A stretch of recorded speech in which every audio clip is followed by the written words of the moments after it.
Hello साथियों, जय हिंद। स्वागत है आप सभी का एक बार फिर से आपके अपने यूट्यूब चैनल रानी लक्ष्मीबाई क्लासेस में। साथियों, उत्तर प्रदेश पुलिस एग्जाम 2024 के लिए आज हम लोग देखेंगे घटना चक्र का प्रैक्टिस सेट नंबर दूसरा।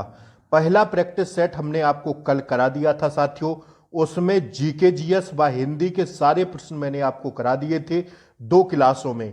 लिंक आपको सारी क्लासों की, ध्यान रखिएगा। इसमें साथियों जीके जीएस का दूसरा मॉडल पेपर है और साथियों दूसरे मॉडल पेपर के जीके व जीएस के प्रश्नों को हमने सुबह करा दिया था आपको, ठीक है। तो आइए आज हिंदी के प्रश्नों को अब हम लोग देखेंगे। पहले प्रश्न से हम लोग स्टार्ट करेंगे साथियों। क्लास को फटाफट एक बार आप लोग लाइक कर दें और शेयर कर दें। घटना चक्र का प्रैक्टिस सेट नंबर दूसरा आपके सामने है। हिंदी के साथियों हम लोग देखेंगे आज 37 प्रश्नों को। 37 में से आपको टारगेट करके बताना है कि आज आपका टारगेट कितना रहा, ठीक है। 37 में से कमेंट बॉक्स में जरूर बताइए कि आज आप कितना सही कर पाए। देखिए, पहला प्रश्न कह रहा है मातृणाम। ध्यान रखिएगा, कह रहा है मातृणाम। क्या मातृणाम का शुद्ध सही संधि विच्छेद क्या होगा? संधि विच्छेद आपसे पूछा गया पहले प्रश्न में, तो जब हम इसे तोड़ेंगे तो इसका हो जाएगा साथियों क्या? मातृ प्लस ऋणाम, ठीक है। ऑप्शन बी सही हो जाएगा। ध्यान रखिएगा, ऑप्शन ए नहीं होगा, option B is the correct answer होगा। अगर मातृणाम में हम लोग अगर संधि की बात करें तो ध्यान रखिएगा साथियों, दीर्घ संधि आएगी। कौन सी? दीर्घ संधि आएगी। ऑप्शन बी इसका सही आंसर है, ठीक है। आइए दूसरे प्रश्न को देखेंगे। भाषा विज्ञान की दृष्टि से जो ऊ है, ठीक है, बड़ा ऊ, छोटा ऊ नहीं, बड़ा ऊ जिस प्रकार का है, किस प्रकार का स्वर है? पश्च विवर्त, अग्र संवर्त, अग्र विवर्त या साथियों पश्च संवर्त? तो इसका जो सही जवाब होगा वो होगा ऑप्शन डी, पश्च संवर्त स्वर है। कैसा? भाषा विज्ञान की दृष्टि से ऊ, ध्यान रखिएगा, जो ऊ शब्द है यह किस प्रकार का स्वर है? तो यह पश्च संवर्त स्वर है, ठीक है। आइए तीसरा प्रश्न अब हम लोग देखेंगे साथियों। आप लोग फटाफट से एक बार क्लास को लाइक कर दें, ठीक है। दिए गए शब्दों में से स्त्रीलिंग शब्द कौन सा है? देखिए, जहां हमारे मन में जो है स्त्रीलिंग और पुल्लिंग दो शब्द ऐसे हैं कि हम भाव देखकर उसको आसानी से समझ सकते हैं। जैसे देखिएगा, दुपट्टा, दुपट्टा ओढ़ती कौन है? लड़कियां। लेकिन यहां पर भाव हमें लड़कियों का नहीं लेना है, नहीं तो सीधा स्त्रीलिंग यही हो जाएगा, ठीक है। दुपट्टा ओढ़ती लड़कियां हैं लेकिन दुपट्टा ओढ़ा जाता है, ठीक है, ना कि दुपट्टा को ओढ़ी जाती है, ठीक है। दुपट्टा ओढ़ा जाता है। और ये हीरा है साथियों। हीरा का सेंस अगर हम लोग सोचेंगे तो हीरा जो है इस प्रकार होगा। हीरा साथियों पुल्लिंग में आएगा, ना कि स्त्रीलिंग में। और फुलका, फुलका तो सीधा लग रहा है किसमें? स्त्रीलिंग में नहीं आएगा साथियों, पुल्लिंग में आएगा। लेकिन प्रकृति, प्रकृति कैसी है साथियों? प्रकृति कैसा होती है, कैसा होती है ये नहीं होगा, प्रकृति कैसी है, ठीक है। इस प्रकार से भाव हम लोग जब सोचेंगे तो आसानी से स्त्री और पुल्लिंग को समझ सकते हैं। थोड़ा सा कॉमन सेंस लगा के हम लोग आराम से आंसर लगा सकते हैं। ऑप्शन ए इसका सही जवाब है, ठीक है। आइए अब देखिए चौथा प्रश्न क्या पूछ रहा है। मौसम आज कुछ सुहावना सा है। वाक्य में जो सुहावना शब्द है यह किस परिचायक का शब्द है? आपको 4 ऑप्शन में देख के बताना है कि जो सुहावना शब्द है यह किस प्रकार का शब्द है। क्रिया विशेषण, विशेष विशेषण या संज्ञा? तो देखिए, संज्ञा अथवा सर्वनाम शब्दों की विशेषता बताने वाले क्या कहलाते हैं? विशेषण शब्द कहलाते हैं, ठीक है। जैसे गुण, दोष, संख्या, परिणाम आदि को व्यक्त करें तो वहां पर क्या हो जाएगा? विशेषण हो जाएगा। तो मौसम आज कुछ कैसा है? सुहावना है। यहां पर क्या बता रहा है? विशेषता बता रहा है। संज्ञा अथवा सर्वनाम शब्दों की विशेषता बताने वाले शब्दों को क्या कहते हैं? विशेषण कहते हैं। तो विशेषण साथियों सुहावना हो जाएगा, क्योंकि मौसम आज कुछ संज्ञा व सर्वनाम की विशेषता कौन बता रहा है साथियों? सुहावना से रिलेट करेंगे इसको, तो सुहावना क्या हो जाएगा? विशेषण हो जाएगा। दैट्स योर आंसर, ठीक है। आइए पांचवा प्रश्न देखिएगा। निम्नलिखित विकल्पों में से तत्सम शब्द है। तत्सम शब्द जो होते हैं साथियों संस्कृत भाषा के शब्द होते हैं। जब इन्हें हम हिंदी में बनाते हैं साथियों तद्भव हो जाते हैं। देखिए, आपसे पूछ रहा है कि तत्सम शब्द क्या होगा, तो तत्सम शब्द सिर्फ इसमें एक ही होगा साथियों, वो होगा क्या, ऑप्शन डी, आलस्य। आलस्य को जब हम लोग तद्भव में कन्वर्ट करेंगे तो आलस कर देंगे, ठीक है, लेकिन जो तत्सम शब्द लिखा हुआ है यह सिर्फ सही लिखा है साथियों, आलस्य, ठीक है। नारियल, तुरंत व उपरोक्त ये सारे शब्द साथियों तद्भव की दृष्टि में आएंगे। आइए, श्रृंगार शब्द का तत्सम है क्या, देखिए श्रृंगार, श्रृंगार साथियों यह कैसे लिखा है, तद्भव के फॉर्म में लिखा है। अब इसको अगर हम लोग तत्सम बनाएंगे तो किस प्रकार लिख देंगे, शुद्ध संस्कृत का शब्द जो होता है वो साथियों तत्सम कहलाता है। अगर छठवें को हम लोग किस में बनाएंगे, तत्सम में लिखेंगे तो कैसे लिख देंगे, तो इसका राइट आंसर हो जाएगा श्रृंगार। कैसे, श्रृंगार ऐसे लिखेंगे, ठीक है। वर्तनी शुद्धि में आपसे पूछ लेता है कि श्रृंगार को सही कैसे लिखेंगे, तो भैया श्रृंगार ऐसे लिखेंगे, लिख लेना, क्योंकि पूछा जाता है उज्ज्वल, श्रृंगार, ये सब वर्तनी शुद्धि के प्रश्न आपसे पूछ लिए जाते हैं। आइए 7वां प्रश्न देखिए, कर्कश का विलोम नीचे दिए गए विकल्पों में से चुने। कर्कश, कर्कश का विलोम जो हो जाएगा, कर्कश, कर्कश का विलोम साथियों उल्टा, मतलब अपोजिट, विलोम शब्द, ठीक है। विलोम शब्द आपसे 2 से 3 प्रश्न पूछे जाएंगे आपकी परीक्षा में, तो ध्यान रखिएगा विलोम शब्द को ढंग से रट के जाना है। विलोम हो, पर्यायवाची हो, मुहावरे हो, लोकोक्तियां हो, 4 टॉपिक ऐसे हैं जो आपको रट के जाना पड़ेगा, ठीक है ना। आइए, कर्कश का विलोम नीचे दिए गए विकल्पों में से चुने। कठोर, विवेकी, मधुर या विनम्र। देखिए जो कर्कश का विलोम हो जाएगा वो हो जाएगा आपका कर्कश, मतलब कड़वा, जो कड़वा सा बोलता है, और मधुर मतलब जो मीठा बोलता है। कौआ कैसा है, कर्कश, और कोयल कैसी है, मधुर बोलती है, ठीक है। तो कर्कश का विलोम क्या होगा, मधुर होगा, दैट्स योर आंसर। आइए देखिएगा 8वां प्रश्न कह रहा है, वाक्यांश के लिए एक शब्द से संबंधित जोड़ा कौन सा गलत है। जिसका इलाज कठिन हो उसे क्या कहेंगे, दुसाध्य। जो मनुष्य से दूर हो, अमानुष्य। जो कम खर्च करने वाला हो, अपव्ययी। जो इतिहास लिखे जाने उसे क्या कहेंगे, प्रागैतिहासिक। तो इसमें आपको क्या बताना है, इसमें बताना है आपको क्या, ध्यान रखिएगा कि कौन सा जोड़ा गलत है। जो कम खर्च करने वाला है उसे अपव्ययी नहीं कहेंगे, ठीक है। जो कम खर्च करता है उसे अपव्ययी नहीं कहेंगे, यही जोड़ा गलत है। ऑप्शन सी इसका क्या है, राइट आंसर है। आइए 9वें प्रश्न को देखिए, आखिर एक दिन अत्याचार का भी अंत होता है और अत्याचारी अपने दुष्कर्मों के लिए स्वयं डैश डैश डैश रिक्त स्थान पर मुहावरे का चयन करें। देखिए आखिरकार एक दिन अत्याचार का भी अंत होता है, बिल्कुल होता है, सही बात है। और अत्याचारी अपने दुष्कर्मों के लिए स्वयं क्या होता है, सिर घुंडा होता है, कलेजे पर हाथ रखता है, असमंजस में पड़ता है या फूट फूट कर रोता है।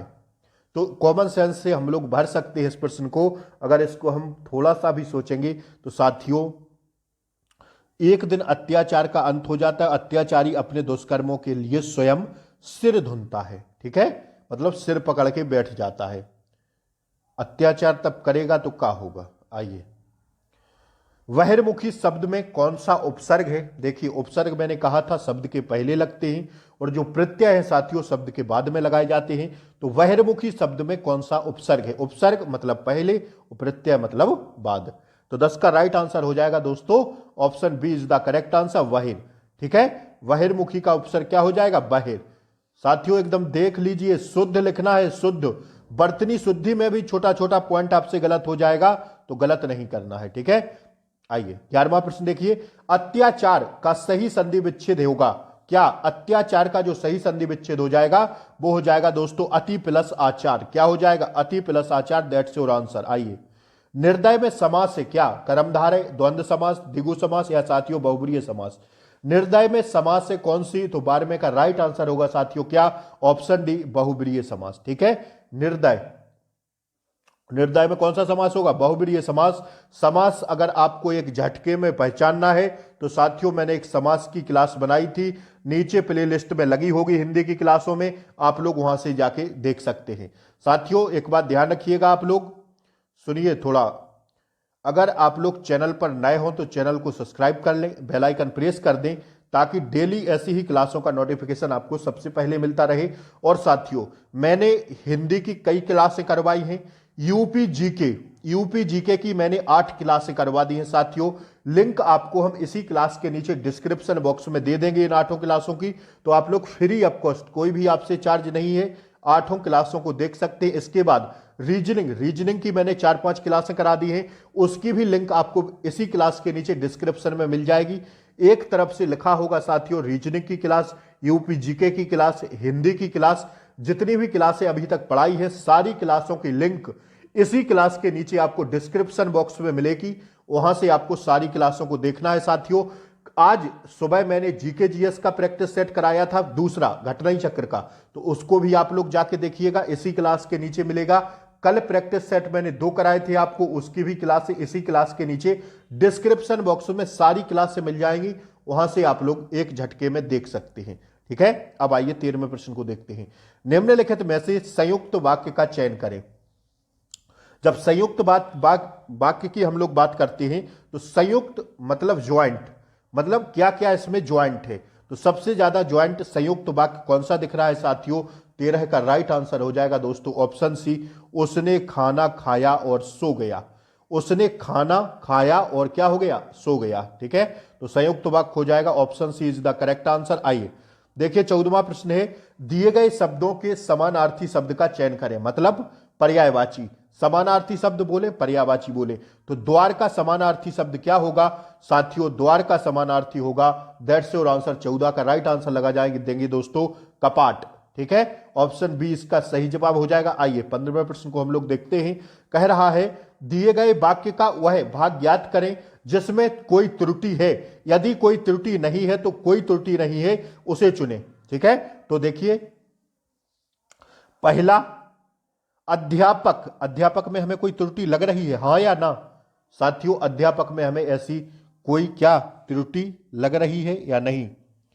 तो साथियों इसका आंसर देख लीजिए आप लोग, अध्यापक। हमसे एक लेख, हमसे अध्यापक, हमसे एक लेख अध्यापक ने होना चाहिए था, अध्यापक ने एक लेख लिखवाया। ठीक है, अध्यापक हमसे एक लिखवाया, कोई त्रुटि नहीं, तो इसमें ऑप्शन ए में ही त्रुटि है। ठीक है, पहले वाले में त्रुटि है। आइए ऑप्शन ए इसका क्या है? सही जवाब है। आइए बढ़ते हम लोग अगले प्रश्न की ओर, देखेंगे 16वां प्रश्न क्या कह रहा है। दिए गए वाक्य में रेखांकित खंड को प्रतिस्थापित करने के लिए सबसे उपयुक्त विकल्प का चयन करें। यदि इसे प्रतिस्थापित करने की आवश्यकता नहीं है तो विकल्प किसी बदलाव की आवश्यकता नहीं है का चयन करें। ठीक है, तो देखिए किसी भी देश की सम्मति, किसी भी देश की संपत्ति ऐसे देश में आदर्श विद्यार्थी ही होते हैं। अब आपको इस अंडरलाइन को चेक करना है कि इसमें साथियों गलती है या नहीं। तो देखिए इसको ढंग से देखिएगा एक बार, किसी भी देश की संपत्ति ऐसे देश में आदर्श विद्यार्थी ही होते हैं। किसी भी देश की संपत्ति उस देश के आदर्श विद्यार्थी ही होते हैं। ऑप्शन ए ही हमारा सही हो जाएगा, ज्यादा दिमाग लगाने वाली बात नहीं है। 16 का ऑप्शन ए सही हो जाएगा। अब देखिए 17वां प्रश्न, वह सममात्रिक छंद जिसके प्रत्येक चरण में 24-24 मात्राएं हों तथा प्रत्येक चरण में 11 व 13वीं मात्रा पर यति होती हो, कौन सा छंद हो जाएगा? तो 17 का राइट आंसर हो जाएगा दोस्तों ऑप्शन ए। ठीक है, रोला, इसे क्या कहेंगे? रोला। 24-24 मात्राएं हो तथा प्रत्येक चरण में 11वीं एवं 13वीं मात्रा पर यति होती हो, वह कौन सा छंद होगा? तो साथियों रोला छंद होगा, दैट्स योर आंसर। ठीक है, आइए इस प्रश्न को देखिए 18वें को, डैश डैश डैश दृष्टि, दृष्टि राष्ट्रीयता का आधार है, रिक्त स्थान के लिए सही विकल्प का चयन करें। तो साथियों ध्यान रखिएगा, ऐसा जब प्रश्न आए तो बहुत ही दिमाग से सोच के लगाना है। ठीक है, 18 का जो राइट आंसर होगा वो होगा धर्मनिरपेक्ष। ठीक है, धर्म सापेक्ष, धर्म सम्मत, धर्मानुसार, ये तीनों नहीं होंगे। धर्मनिरपेक्ष दृष्टि राष्ट्रीयता का आधार है। ठीक है, जो धर्मनिरपेक्ष दृष्टि होती है यह राष्ट्रीयता का आधार है। ठीक है, आइए पैराग्राफ आपके सामने, इसमें हमें लोग आंसर देना है साथियों 19 से 23 तक। ठीक है, हम लोग इसमें आंसर्स देंगे 19 से 23 तक प्रश्नों को। बहुत ही आराम से हम लोग इस पैराग्राफ को पढ़ेंगे, इसके बाद हम लोग आंसर देने का प्रयास करेंगे। आइए पढ़िए, आप लोग भी पढ़ते जाइए साथ साथ, ठीक है। देखिए, मानव के मर्म स्थल से परोपकार और त्याग जैसी सद्गुणों की जागृति तभी हो पाती है जब वह अपने तुच्छ भौतिक जीवन को नगण्य समझकर उत्साह उमंग के साथ दूसरों की सेवा, शुश्रूषा तथा सत्कार करता है। यह कठोर सत्य है कि हम भौतिक रूप से इस संसार में सीमित अवधि तक ही रहेंगे। हमारी मृत्यु के बाद हमारे निकट संबंधी, मित्र, बंधु बांधत्व जीवन भर हमारे लिए शोकाकुल और प्रेमाकुल भी नहीं रहेंगे। ठीक है, जैसे किसी की मृत्यु हो जाती है तो साथियों जो हमारे घर संबंधी मित्र यार रहते हैं वो जीवन भर साथियों शोकाकुल और प्रेमाकुल नहीं रहते हैं। दुख मिश्रित इस निर्बल भावना पर विजय पाने के लिए हम हमारे अंतर्मन से एक विचार उठता है। क्या विचार उठता है? कि क्यों ना हम अपने सत्कर्मों और सद्गुणों का प्रकाश फैलाकर सदा सदा के लिए अमर हो जाएं। सेवक प्रवृत्ति अपनाकर हम ऐसा अवश्य कर सकते हैं। अपने निस्वार्थ व्यक्तित्व और परहित कर्मों के बल पर हम हमेशा के लिए, क्या साथियों, हमेशा के लिए आगे देखने का प्रयास करिए, हमेशा के लिए मानवीय जीवन हेतु उत्प्रेरणा बन सकते हैं। मनुष्य जीवन को सद्गति प्रदान करने के लिए यह क्या है साथियों, अब आगे सुनिएगा, यह विचार जो है यह विचार नया नहीं है। ऐसे विचार सज्जन मनुष्यों के अंतर्मन में सदा उठते रहते हैं तथा इन्हें अपनाकर वे दुनिया में अमर हो गए हैं। इस पर स्थायी रूप से नहीं रहने पर भी ऐसे परहितकारी कालांतर तक पूजे जाते रहेंगे। मनुष्य जीवन की सर्वश्रेष्ठ शिक्षा यही है। यही सीखकर मनुष्य का जीवन आनंदमय और साथियों क्या समृद्धशाली हो सकता है। ठीक है, यदि इस प्रकार का मानव जीवन उन्नत होता है तो यह संपूर्ण संसार स्वर्गित विस्तार ग्रहण कर लेगा। किसी भी मानव को आध्यात्मिकता का जो अंतिम ज्ञान मिलेगा वही साथियों क्या होगा, यही शिक्षा देगा कि धर्म का उद्देश्य सत्कर्मों और सद्गुणों की ज्योति साथियों फैलाना ही है। ठीक है, क्या यही उद्देश्य मिलेगा कि सत्कर्मों और सद्गुणों की क्या है, ज्योति फैलाना ही है। ठीक है, अब देखिए आंसर छांटने का प्रयास करेंगे हम लोग। आइए 19वां प्रश्न आपके सामने है। निस्वार्थ शब्द का उपयुक्त विपरीतार्थी शब्द है, मतलब उल्टा शब्द है। क्या विपरीतार्थी शब्द क्या होगा? निस्वार्थ का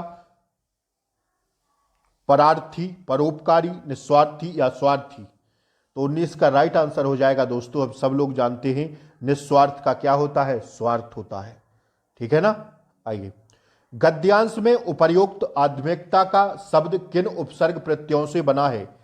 उपसर्ग और प्रत्यय आध्यात्मिकता। ठीक है, आध्यात्मिकता में आपको दोनों बताना है, उपसर्ग भी तोड़ना है और साथियों प्रत्यय भी बताना है।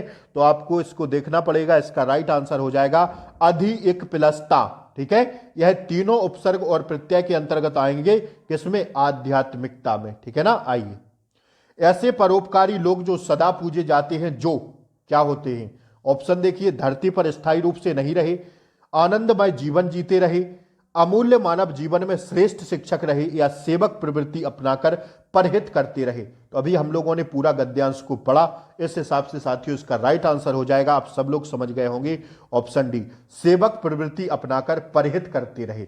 ठीक है, आइए अब देखिए 22वां प्रश्न कह रहा है, कठोर शब्द जो कठोर सत्य है वह किसे कहा जाता है? कठोर सत्य मौलिक शरीर की नश्वरता, भावनाओं पर नियंत्रण न कर पाना, निकट संबंधियों का अस्थायी प्रेम, या भौतिक संसार की तुच्छता। कठोर सत्य इस गद्यांश में हम लोगों ने देखा भी कि कठोर सत्य वह साथी हो जाएगा भौतिक शरीर की नश्वरता, यही कठोर सत्य जीवन का। ठीक है, ऑप्शन ए इसका क्या है, राइट आंसर है। आइए अब देखिए 23वां और अंतिम। ठीक है, निर्बल भावनाओं पर विजय पाने के लिए क्या किए जाने की आवश्यकता बताई गई है? निर्बल भावनाओं पर विजय पाने के लिए क्या किए जाने की आवश्यकता बताई गई है। तो ऑप्शन पढ़िए और देखिए इसका राइट आंसर क्या होगा। 23 का राइट आंसर हो जाएगा अच्छे कर्मों से नाम अमर कर लेना। ठीक है, अच्छे कर्मों से अपना नाम अमर कर लेना इस जीवन में। ठीक है, आइए देखिए अगला प्रश्न। श्रद्धानंद का सही संधि विच्छेद करिए। श्रद्धानंद, तो अगर इसको हम संधि में तोड़ेंगे तो क्या हो जाएगा? इसका राइट आंसर हो जाएगा दोस्तों ऑप्शन बी। ठीक है, श्रद्धा प्लस आनंद। आइए देखिएगा 25वां प्रश्न कह रहा है बालक इस पुस्तकालय में पढ़ रहा है। वाक्य में डैश डैश डैश क्रिया है, संयुक्त, सहायक, सकर्मक या अकर्मक। तो अकर्मक और सकर्मक इनमें से बताइए कौन सी होगी साथियों। 25 का राइट आंसर होगा आपका सकर्मक क्रिया। ठीक है, बालक इस पुस्तकालय में पढ़ रहा है, इसमें कैसी क्रिया होगी? सकर्मक। आइए निम्न में एक देवता का पर्यायवाची नहीं है। देखिए देवता का पर्यायवाची इनमें से नहीं है, वो बताना है। तो 26 का देख लीजिए क्या हो जाएगा। 26 का हो जाएगा किंकर। ठीक है, यह देवता का नहीं है। निर्जर, त्रिदश, गीवाण, ये साथियों तीनों क्या हैं? देवता के पर्यायवाची हैं, लेकिन जो किंकर है यह साथियों देवता के पर्यायवाची में नहीं आता है। अब देखिए अगला, जो मोक्ष चाहता हो उसे एक शब्द में क्या कहेंगे? तो मुमुक्षु कहेंगे। लेकिन मुमुक्षु साथियों लिखना कैसे है? वर्तनी सही देखना है। थोड़ी सी गलती आपका क्वेश्चन गलत करा देगी। देखिए 27 का जो राइट आंसर हो जाएगा वो हो जाएगा, कैसे लिखेंगे? मुमुक्षु। ठीक है, छोटू छोटू की मात्रा सारी उस पर रहेगी। तो ऑप्शन ए क्या हो जाएगा? सही जवाब हो जाएगा। आइए 27 का राइट आंसर होगा ऑप्शन ए। 28वां प्रश्न देखिए, सर्प, मेढक, सिंह, घोड़ा, बानर, हाथी आदि के लिए अनेकार्थी शब्द है क्या? तो भैया क्या होंगे? सर्प, मेढक, सिंह, घोड़ा, बानर, हाथी, ये सब क्या होंगे? ये सब क्या होंगे? ये सब हैं हारी। ठीक है, पशु मत लगा देना, हरि। ठीक है, अनेकार्थी शब्द, इन सब का एक ही अनेकार्थी शब्द है साथियों, वो है हरि। ठीक है, ऑप्शन सी 28 का क्या है? राइट आंसर है। 29 की ओर बढ़ते हैं। आइए 29वां प्रश्न हम लोग देखेंगे। आइए देखिएगा फटाफट। देखिए थोड़ा कम दिखेगा आपको, मैं पढ़ के बता रहा हूं, आप लोग देखने का प्रयास करिए। निम्नलिखित में से वर्तमान काल का उदाहरण है। भूतकाल, भविष्यकाल, वर्तमान काल। हिंदी की क्लास से करवा दी है, उसमें जाके देखिएगा, आसानी से समझ जाएंगे। ठीक है, निम्नलिखित में वर्तमान काल का उदाहरण कौन सा है? तो 29 का राइट आंसर होगा दोस्तों ऑप्शन सी, वह जाता है। वह जाता है। ठीक है, वर्तमान में जा रहा है, तो ऑप्शन सी इसका करेक्ट आंसर होगा। आइए 30वां प्रश्न देखिएगा, सही विकल्प का चयन करें जो शुद्ध वाक्य है। शुद्ध वाक्य आपसे पूछा जाता है, 1 से 2 प्रश्न आपकी परीक्षा में देखने को मिलते हैं। तो जो शुद्ध वाक्य हो जाएगा वो हो जाएगा साथियों कौन सा? वह सारी रात पढ़ता रहा। वह सारी रात भर पढ़ता है, गलत हो जाएगा, ये तीनों गलत हैं। ऑप्शन बी क्या है? सही है, वह सारी रात पढ़ता रहा। ठीक है, अब देखिए अगला प्रश्न, हथियार डाल देना मुहावरे का सही अर्थ बताइए। हथियार डाल देना, हथियार डाल देना मतलब हार मान लेना। ठीक है, हथियार गिरा देना मत लगा देना। ठीक है, ऑप्शन डी इसका क्या होगा? मतलब हार मान लेना। हथियार डाल दिए मतलब हार मान ली। आइए अब देखिए अगला प्रश्न, 31 के बाद आता है 32वां, अति महत्वपूर्ण प्रश्न है, छाप लेना इस प्रश्न को। ठीक है, देखिए कह रहा है जोड़ा कौन सा जोड़ा सही है? तो प्रिय प्रवास जो रचना है साथियों यह हरि औध जी की है, एकदम सही है और पहला ही सही है। अगर हम लोग सांध गीत की बात करते हैं साथियों, यह प्रसाद की नहीं है, यह साथियों है महादेवी वर्मा की। छापिएगा महादेवी वर्मा। ठीक है, महादेवी वर्मा की यह सांध गीत। आंसू की बात करें तो साथियों निराला की नहीं है, यह साथियों आंसू किसकी है? जयशंकर प्रसाद द्वारा लिखित रचना है। साकेत किसका है साथियों? साकेत मैथिली शरण द्वारा लिखित महाकाव्य है। ठीक है, साकेत। तो आइए अगला प्रश्न अब हम लोग देखेंगे, चिरजी बे जोरी जुरे क्यों ना सहे गंभीर, को घट ए वृष भानु जा बेहल धर के वीर। आपको बताना है इसमें कौन सा अलंकार है। चिरंजीवो जोरी जुरे क्यों ना सनेह गंभीर, को घट ए वृष भानु जा बेहल धर के वीर। तो इसमें हो जाएगा कौन सा अलंकार? 33 का राइट आंसर होगा दोस्तों श्लेष अलंकार। ऑप्शन सी इसका करेक्ट आंसर होगा। आइए अगला प्रश्न देखिएगा, निम्नलिखित शब्दों में से एक वर्तनी शुद्ध है, कौन सी? तो शुद्ध वर्तनी का चयन आपसे पूछा जाता है साथियों, इसका राइट आंसर हो जाएगा निरपराध। ठीक है, अत्याधिक, ये गलत हो जाएगी। सही वर्तनी चुनना है। एक वर्तनी शुद्ध कौन सी है? तो निरपराध, ठीक है, निरपराध, निरपराध। ऑप्शन डी क्या होगा इसमें? सही हो जाएगा 34 का। आइए, निम्नलिखित में से कौन सा अवयव का भेद नहीं है? अवयव का भेद संबंध बोधक, विस्मयादि बोधक, परिणाम बोधक या क्रिया विशेषण। जो अवयव का भेद नहीं है साथियों, वह है परिणाम बोधक। ठीक है, यह क्या है? यह अव्यय का भेद नहीं है। आइए, ऑप्शन सी 35 का राइट आंसर है। 36 में की ओर हम लोग बढ़ेंगे। आइए, सुख दुख के बीच लगने वाला चिन्ह कौन सा होगा? निर्देशक चिन्ह, योजक चिन्ह या विवरण चिन्ह या साथियों अपूर्ण चिन्ह। तो इस चिन्ह को हम लोग क्या कहते हैं? इस डैश को सुख दुख, इसको कहते हैं साथियों हम लोग कौन सा चिन्ह? इसको कहेंगे साथियों योजक चिन्ह। ठीक है, क्या कहते हैं इस चिन्ह को? योजक चिन्ह कहते हैं, ध्यान रखिएगा। ई प्रत्यय किस शब्द में नहीं है? खेती, तेली, चमेली और साथियों रेती। तो ई, बड़ी ई किस प्रत्यय शब्द में नहीं है? तो इसका राइट आंसर होगा दोस्तों किसमें? चमेली। चमेली में ई प्रत्यय नहीं आएगा। तो साथियों, आज की क्लास कैसी लगी? 37 प्रश्न मैंने आपको करवाए साथियों। यह जो है ये देख लीजिए प्रैक्टिस सेट, ये जो है ये प्रैक्टिस सेट मैंने सुबह करवा दिया था। लिंक इसी क्लास के नीचे डिस्क्रिप्शन में मिल जाएगी। दूसरे प्रैक्टिस सेट का पहले हम आपको जीके करवाते हैं, जीके जीएस, शाम को हिंदी करवाते हैं। तो साथियों, अगर आपने नहीं देखा हो सामान्य ज्ञान तो देख लीजिए, इसी क्लास के नीचे सारी प्लेलिस्ट लगी होंगी। क्लास अच्छी लगी हो तो लाइक कर दें, चैनल पर नए हो तो सब्सक्राइब कर लें ताकि डेली क्लासों का नोटिफिकेशन मिल सके।